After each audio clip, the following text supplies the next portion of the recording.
என்னுடைய பேர் சந்திரசேகரன். என்னுடைய தோட்டம் வந்து காந்தி கிராமம் சிறுமலை அடிவாரம் இருக்கு. அதில் வந்து நெல்லி, பலா, தென்னை, திராட்சை இந்த பயிர்கள் சாகுபடி செய்கிறேன். 100% இயற்கை விவசாயத்தில் தான் செய்கிறேன்.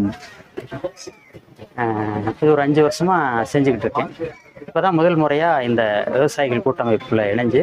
சரி, ஓகே. திராட்சை, உங்களோட அந்த திராட்சையை வந்து, அதாவது பொதுவாக திராட்சைனாலே வந்து பயப்படுவாங்க, வாங்க மாட்டாங்க கடைகளில். ஆர்கானிக் திராட்சை, இயற்கை முறையில் விளைவிக்கப்பட்ட திராட்சை கிடைக்கிறதே இல்லைன்னு வச்சுக்கோங்களேன். ரொம்ப கடின முயற்சி பண்ணி ஒரு திராட்சை சந்தைக்கு கொண்டு வந்திருக்கீங்க. உங்களோட அனுபவத்தை கொஞ்சம் சொல்லுங்க சார். சரி, அது வந்து இயற்கை முறையில் பண்றதுல பெரிய சவால் என்னன்னா, முதல்ல சக விவசாயிகள் ஊக்குவிக்க மாட்டாங்க. அப்புறம் பக்கத்துல என் தோட்டத்தை சுத்தி இருக்கிற எல்லா விவசாயிகளுமே ரசாயன உர விவசாயம் தான் செய்யறாங்க.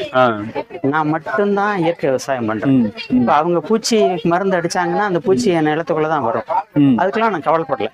நான் இயற்கையா அதுக்கான என்னென்ன தடுப்பு முறைகளை கடைபிடிச்சிட்டு இருக்கணும், அந்த முறைகள்லயே நான் அதை கட்டுப்படுத்திட்டேன்னு தான் நான் சொல்லுவேன். ஏன்னா எனக்கு பூச்சி பாதிப்புன்னு ஒன்றும் எனக்கு அதுல வரல. ஒருவேளை என்ன சொல்றாங்கன்னா, மழை காலத்துல நீங்க செஞ்சீங்கன்னா அதிகமான பூச்சி பாதிப்பு இருக்கும், கோடை காலத்துல நீங்க இயற்கை முறையில் சமாளிச்சிடலாம் அப்படின்னு சொல்றாங்க. அது உண்மையானு தெரியல. ஆனா பூச்சி பாதிப்புன்னு பெரிய பூச்சி பாதிப்பு இருந்தது. அது இயற்கை முறையிலேயே சாதாரணமான முறைகள்லயே நம்ம வழக்கமா எல்லாம் நம்ம கடைபிடிக்கிற சின்ன சின்ன முறைகள்லயே கடைபிடிச்சிட்டேன். ஆனா என்ன செய்வேன்னா, இயற்கை மருந்துகள்ங்கிறத வருமுன் காக்குறதுங்கிற மாதிரி நான் வாரம் அடிச்சிருவேன். பூச்சி வந்ததுக்கப்புறம் அடிக்கணும் அப்படின்னு நினைக்க மாட்டேன். கொஞ்சம் வாரம் அடிச்சிருவேன், முன்கூட்டி அடிச்சிருவேன்.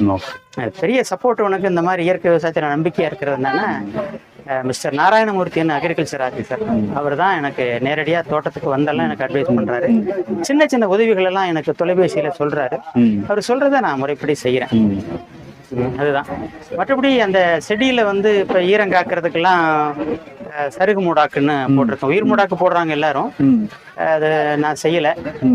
அது இப்போ பிற்பாடு செஞ்சுக்கிட்டு இருக்கேன். இந்த பயிர், கல் பயிர், புல்லெல்லாம் கூட விதைச்சி உயிர் மூடாக்கு போட்டிருக்கேன்.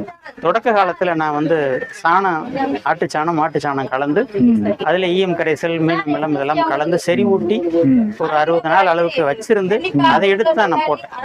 எல்லாத்துக்கும் நான் அப்படி தான் செய்கிறேன். அப்படி போட்டு மூடாக்கு போட்டதுனால இப்போ இந்த 2வது முறை நான் திராட்சை செஞ்ச போது ஒரு வறட்சியெல்லாம் கூட வந்தது. அந்த வறட்சி எனக்கு சப்போர்ட் பண்ணிச்சு. நான் அந்த மூடாக்கு போடாம இருந்திருந்தேன்னா இந்த வறட்சியில நான் அந்த திராட்சையை கொண்டு வந்திருக்க முடியாது. கொஞ்சம் சைஸ் சின்னதா இருக்குன்னு கஸ்டமர்லாம் சொன்னாங்க. ஆனா சுவை மாறல, அதே அளவுக்கு இருக்கு அப்படின்னு சொல்லி மக்கள் மத்தியில கொஞ்சம் வரவேற்பு இருக்கிறது எனக்கு மகிழ்ச்சியா தான் இருக்கு. உழைச்சோம், நிறைய உழைப்பை கொடுத்துருக்கோம். ஏன்னா மக்கள் சொல்றது விற்பனை வாய்ப்பு எல்லாம் நல்லா இருந்தது. விற்பனை வாய்ப்பு இந்த முறை வந்து இந்த விவசாயி கூட்டமைப்பு தொடர்பு கிடைச்சதுக்கு பிறகு விற்பனை வாய்ப்புல எனக்கு சங்கடம் இல்லை. தொடக்கத்துல அப்படி ஒரு சங்கடம் இருந்தது எனக்கு.